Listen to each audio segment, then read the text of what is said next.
से शुक्रवार रात 10 बजे सिर्फ डीडी न्यूज पर।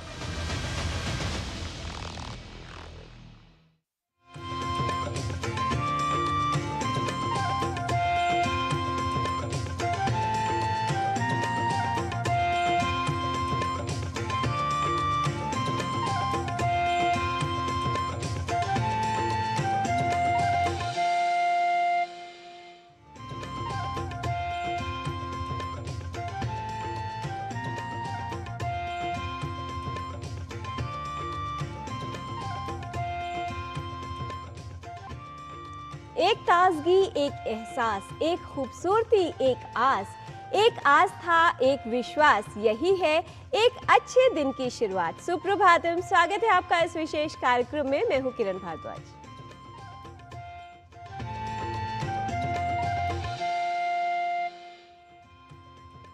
जीवन में समय का चक्र निरंतर चलता रहता है। कठिन समय सब पर आता है, कोई बिखर जाता है तो कोई निखर जाता है। समय जब कठिन हो तो ऐसे में आवश्यक है निरंतर चलते रहना, गतिमान रहना, क्योंकि समय कैसा भी हो गुजरता अवश्य है।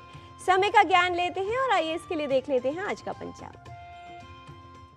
आज का पंचांग युगाब्द 5127, विक्रम संवत 2082, शक संवत 1947, उत्तरायण, फाल्गुन मास, कृष्ण पक्ष, पंचमी तिथि, शुक्रवार, हस्त नक्षत्र। आज का दिन सभी के लिए मंगलमय हो।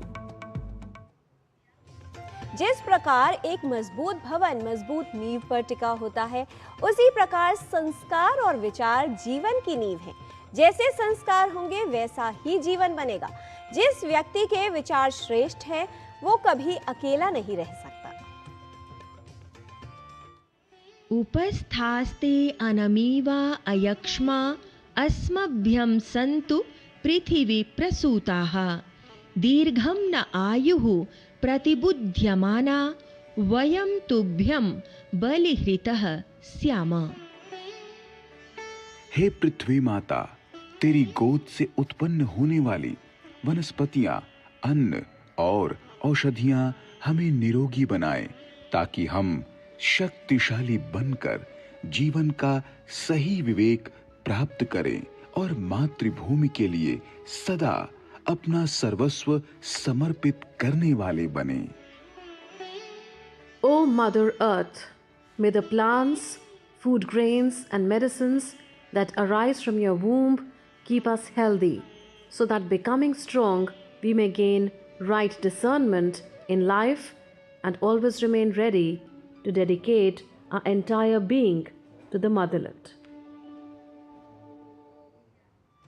भाषा विचारों की अभिव्यक्ति का एक बहुत ही महत्वपूर्ण और सशक्त माध्यम है।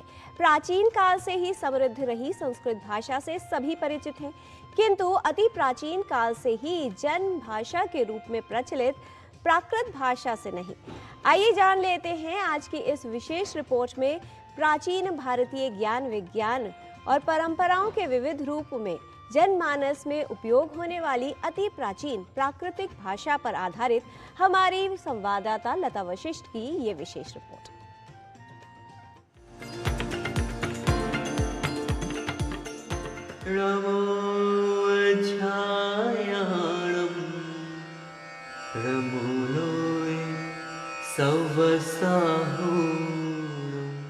भाषा मनोभावों की अभिव्यक्ति का सशक्त माध्यम है।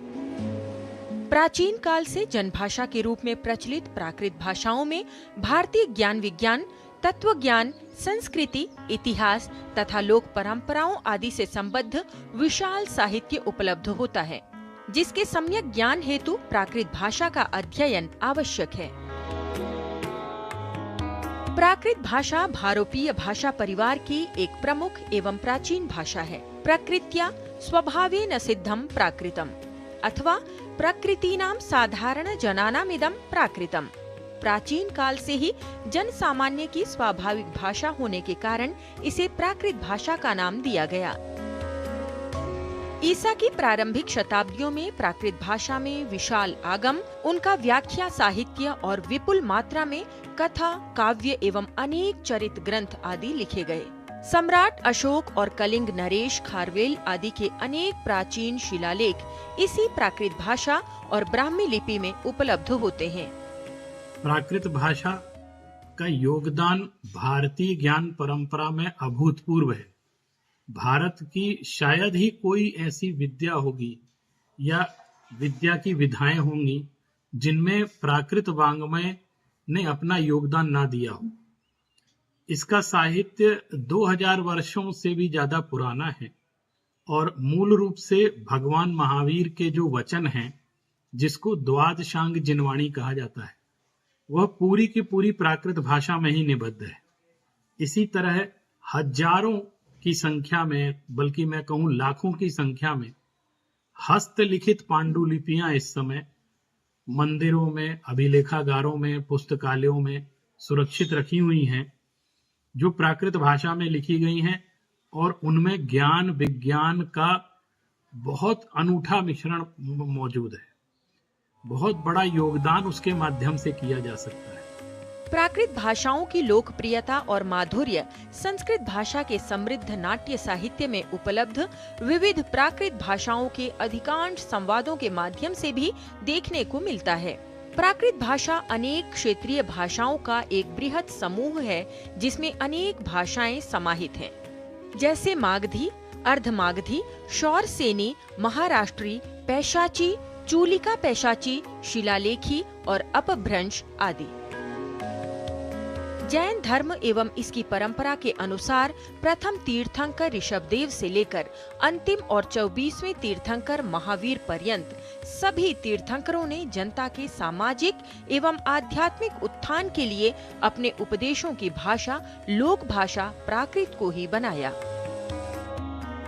जिसके परिणाम स्वरूप आगमिक एवं त्रिपिटक जैसे मूल आगम शास्त्रों के साथ ही सांस्कृतिक, दार्शनिक, आध्यात्मिक, सामाजिक, राजनीतिक, आयुर्वेद आदि विविध विषयों से परिपूर्ण अनेक प्राकृत ग्रंथों की रचना हुई।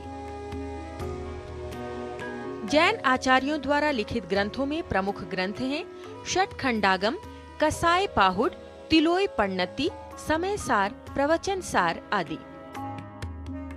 प्राकृत भाषा में साहित्य सृजन, इसमें रचित प्राचीन ग्रंथों तथा पांडुलिपियों के संरक्षण के साथ ही इसके अध्ययन अध्यापन का क्रम वर्तमान काल में भी अबाध गति से चल रहा है।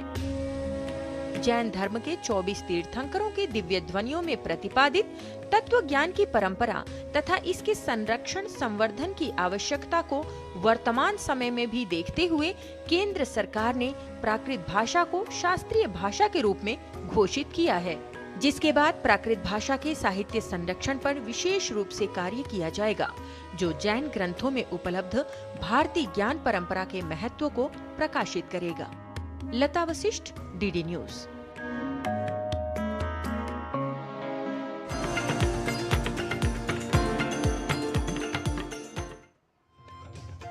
स्वस्थ रहने की प्राकृतिक यात्रा में हम आपके लिए लेकर आए हैं स्पेशल हेल्थ सीरीज, जिसमें स्वास्थ्य को समग्र दृष्टिकोण में दिखाया जाएगा। स्वास्थ्य को बेहतर बनाने के लिए एक स्वास्थ्य समस्या के हर पहलू पर है फोकस। तो देखिए योग 360 प्राकृतिक रूप से स्वस्थ रहने के लिए।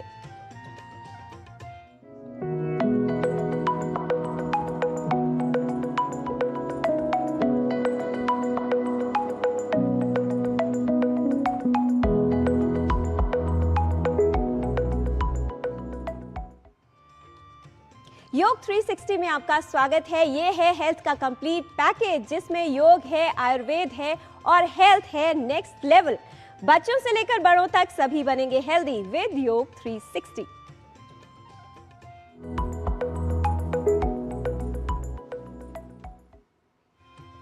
बढ़ती उम्र के साथ एक्सपीरियंस बढ़ता है, लेकिन क्या वजन भी बढ़ता है? मोटापा बुजुर्गों को दे सकता है बीमारियों का तोहफा। आज हम आपको बताएंगे कि बढ़ती उम्र में कैसे किया जाए इस बढ़ते वजन को कम।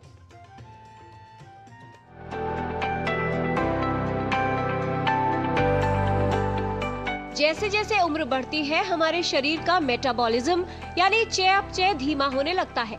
खाने की आदतें और जीवन शैली में भी बदलाव आते हैं। ऐसे में यदि लापरवाही की जाए तो ये अधिक वजन या मोटापे का रूप ले सकता है।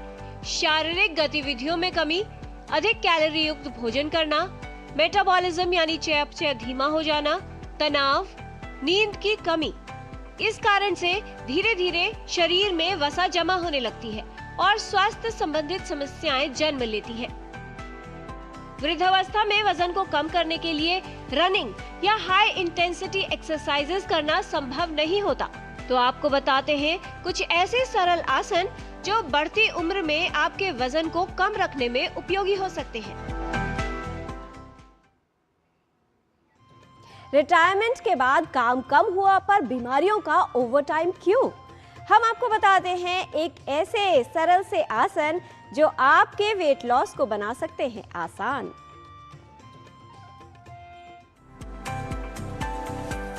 आयु के साथ कुछ समस्याएं आ जाती हैं, जैसे कि घुटनों का दर्द, जिसके कारण हम जमीन पर नहीं बैठ पाते, जैसे कि कमर में दर्द, जिसके कारण हम पेट को कम करने वाले अभ्यास नहीं कर पाते।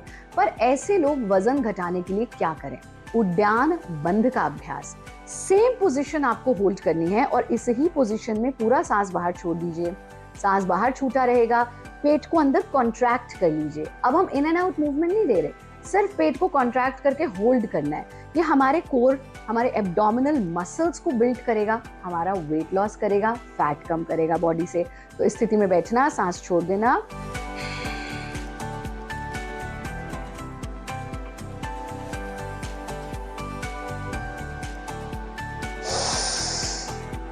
जितनी देर आप सांस को बाहर रोक सकते थे उतनी देर पेट को कॉन्ट्रैक्ट करके रखा, पेट को ढीला छोड़ दीजिए, नाक से सांस ले लीजिए।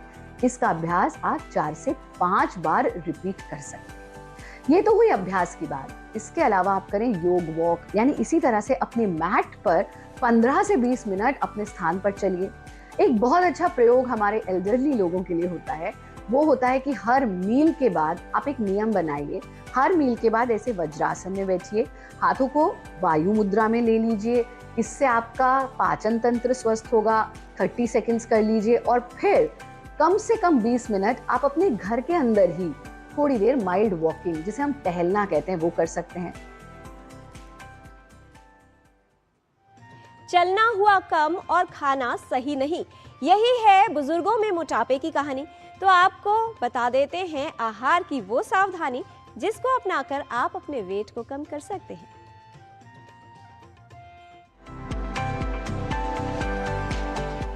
जैसे जैसे हमारी उम्र बढ़ती जाती है, हमारी पाचन शक्ति थोड़ी कमजोर होती जाती है और इसीलिए हम थोड़ा खाना खाएं, चबा चबा के खाएं। थोड़ा भी ज्यादा खाएंगे तो वो शरीर को जमा ही करेगा और शरीर में वजन बढ़ाएगा या कोई न कोई रोग उत्पन्न करेगा।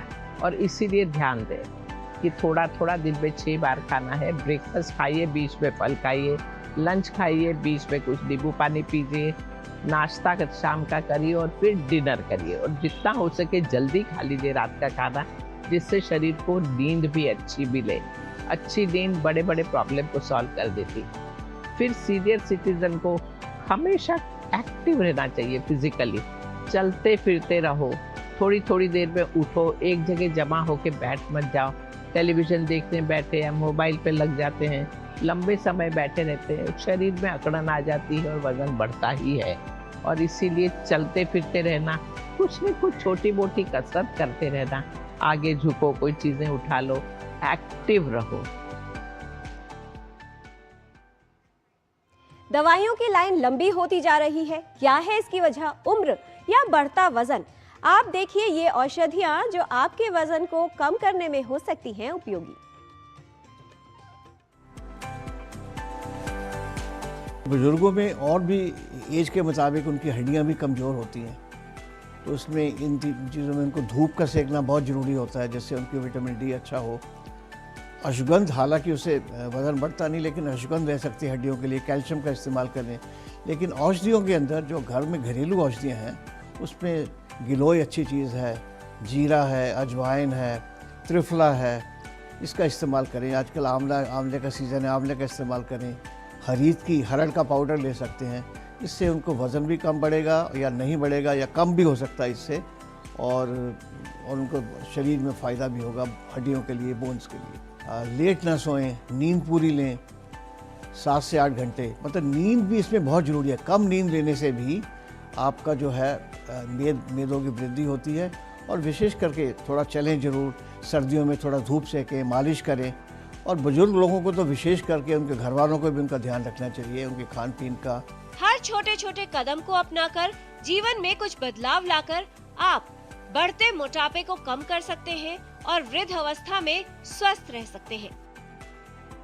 तो आज आपने जाना वृद्ध लोगों का वजन कम करने के लिए उद्यान बंद का नियमित अभ्यास, 15 से 20 मिनट वॉक करना, भोजन के बाद कुछ देर वज्रासन में बैठें और शारीरिक रूप से सक्रिय रहना आवश्यक है।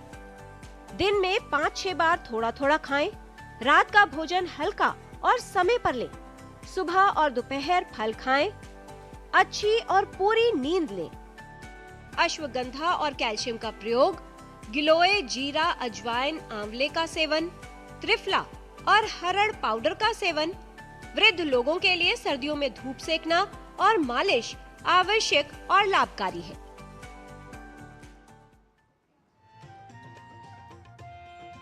उम्र चाहे कितनी भी हो, सेहत की शुरुआत आज से ही हो सकती है, क्योंकि हेल्थ की कोई रिटायरमेंट एज नहीं होती। बच्चों से लेकर बड़ों तक सभी बनेंगे हेल्दी विद योग 360।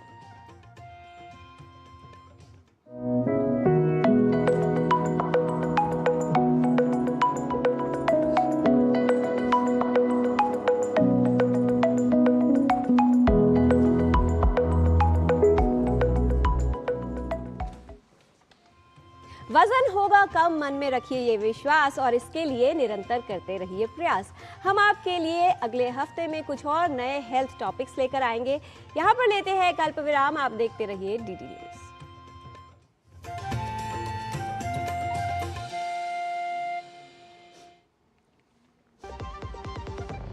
सस्ते वाले दाल मसाले स्वाद हुआ बेकार, MDH की हल्दी मिर्ची धनिया करे कमाल। ये रंग दे, ये खुशबू दे, ये तीखा, ये कम पड़े, क्या निराला MDH मसाला। विभाग अनेक, कंप्लेंट बॉक्स 1। किसी भी सरकारी दफ्तर, विभाग या बैंक से जुड़ी शिकायत के लिए pgportal.gov.in पर जाएं, रजिस्टर करें, संबंधित विभाग चुनें, शिकायत दर्ज करें और ट्रैकिंग ID नोट करें। SMS या ईमेल पर एक्नॉलेजमेंट पाएं और शिकायत का जवाब सीधे मंत्रालय से प्राप्त करें। अब तक 1 करोड़ 12 लाख से अधिक भारतीयों ने भरोसा जताया। CP ग्राम्स, आपकी हर शिकायत का हल। अभी शिकायत दर्ज करें pgportal.gov.in। इम्तियाज जी के फादर को बीमारी के कारण अचानक हॉस्पिटल में एडमिट होना पड़ा। पॉलिसी बाजार की टीम ने हॉस्पिटल पहुंचकर लाखों का क्लेम अप्रूव करवाने में पूरी हेल्प की। पॉलिसी बाजार पर 1 करोड़ का हेल्थ इंश्योरेंस सिर्फ 550 रुपए महीने से शुरू। संडे को भी लैपटॉप पे लगे हो? अरे काम वाम छोड़ो, लाइफ में थोड़ा इंटरेस्ट लो। आपके लिए रिक्लाइनर चेयर ऑर्डर कर रहा हूँ, ये देखो। अरे इतनी महंगी चेयर क्यों ले रहा है? आप ही कहते हो लाइफ में ज्यादा इंटरेस्ट लो। अब जब ज्यादा इंटरेस्ट मिल रहा है तो कहीं खर्चने तो दो। ज्यादा इंटरेस्ट? स्टेबल मनी पे घर बैठे FD कराएं और पाएं 8% तक इंटरेस्ट। स्टेबल मनी, इंडिया का FD booking app, download now. Message dear investor, एक एक्सपर्ट स्टॉक टिप खास आपके लिए। ये ऐप डाउनलोड करो और पैसे डबल करो। एक्सपर्ट जी, बदमाश का बाप हूँ मैं। ऐप डाउनलोड करने से पहले मैं आपका पूरा रिपोर्ट कार्ड निकालूंगा। मैं मूर्ख नहीं हूँ। डिस्टेंस UPI कहता है अगर कोई ऐसी सलाह दे तो पहले एडवाइजर की पूरी जांच कर ले और कहे मैं मूर्ख नहीं।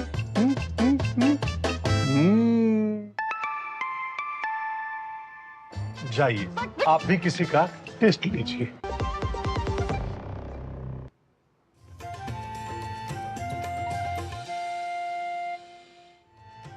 ब्रेक के बाद आपका स्वागत है।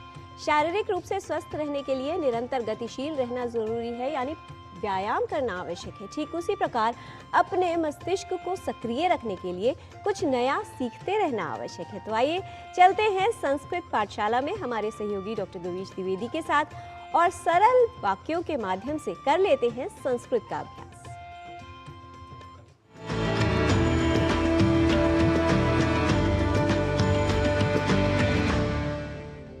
नमो नमः मित्राणि।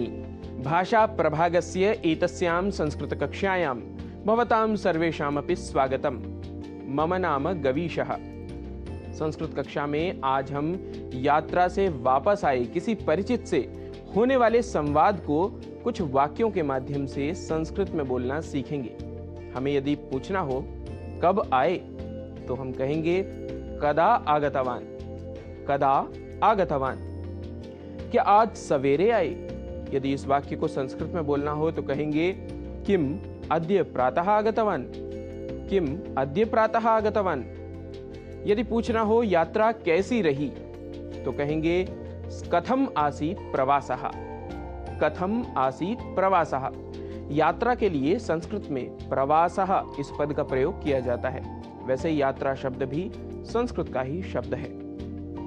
यदि कहना हो यात्रा व्यवस्था तो ठीक थी तो संस्कृत में कहेंगे प्रवास व्यवस्था तु समीचीना स्यात्। प्रवास व्यवस्था तु समीचीना स्यात्। कितने दिनों की यात्रा थी? यदि यह वाक्य हो तो संस्कृत में कहेंगे कति दिनानां प्रवासः आसीत्। कति दिनानां प्रवासः आसीत्। क्या अकेले गए थे? इसे संस्कृत में कहना हो तो कहेंगे किम एकाकी गतवान। किम एकाकी गतवान। यदि कहना हो नहीं नहीं परिवार के साथ गया था तो संस्कृत में कहेंगे नैव सपरिवारम गतवान आसम। नैव सपरिवारम गतवान आसम।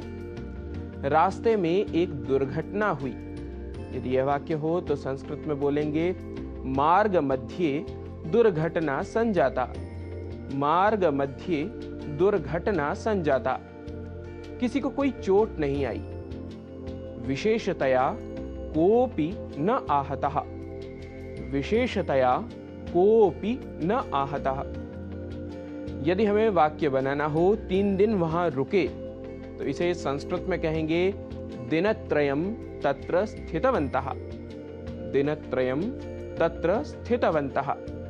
क्या इतना ही सामान है? यदि यह पूछना हो तो संस्कृत में पूछेंगे वस्तूनि एतावन्ति एव किम।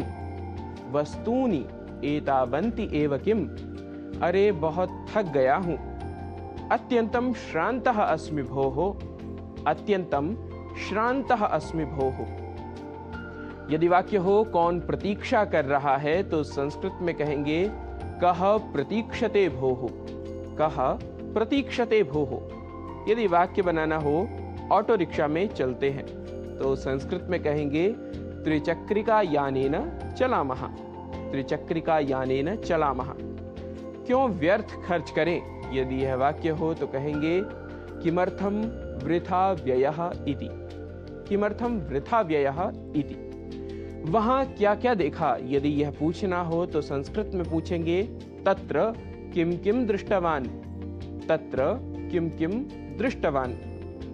यदि वाक्य हो बहुत से स्थान देखे तो संस्कृत में कहेंगे विविधानि स्थलानि दृष्टवान। विविधानि स्थलानि दृष्टवान। जानते हो बहुत सुंदर था। संस्कृत में कहेंगे जानाति किम अति सुंदरम आसीत्। जानाति किम अति सुंदरम आसीत्। मित्रों, आशा है सिखाए जा रहे वाक्यों को आपने भी मेरे साथ जोर जोर से बोला होगा। आज के सिखाए गए वाक्यों को ध्यान करते हुए आप करते रहिए अभ्यास। सीखने के क्रम में कुछ और नए विषय, नए वाक्य लेकर होंगे आपके समक्ष उपस्थित। तब तक के लिए नमस्कारः, नमो नमः, पुनः मिलामः।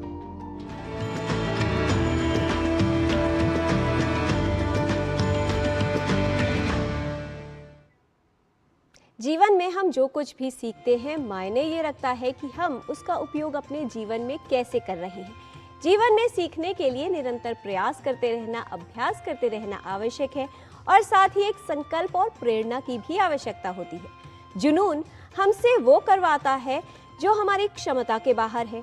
साहस हमसे वो करवाता है जो हम करना चाहते हैं, लेकिन अनुभव हमसे वो करवाता है जो हमें करना चाहिए। और ये अनुभव है हमारे बुजुर्गों के पास, उनके अनुभव का लाभ उठाइए और उसको अपने जीवन में उतारिए, क्योंकि यही आपके जीवन को बदल सकता है। और कुछ समय अपने परिवार के बुजुर्गों के साथ अवश्य दीजिए, क्योंकि हमें ये लगता है कि हम बहुत व्यस्त हैं या हमारे पास समय नहीं है, लेकिन जब बुजुर्ग हमारे साथ नहीं रहते तो रोने के अलावा कुछ नहीं बचता। बुजुर्ग हमारे लिए बोझ नहीं है, बल्कि हमारा सुरक्षा कवच है। उनको संभाल कर रखिए, उनका आदर कीजिए, क्योंकि यही हमारी संस्कृति है और यही है हमारे संस्कार। आज के कार्यक्रम में इतना ही। हमारी पूरी टीम को दीजिए अनुमति। नमस्कार।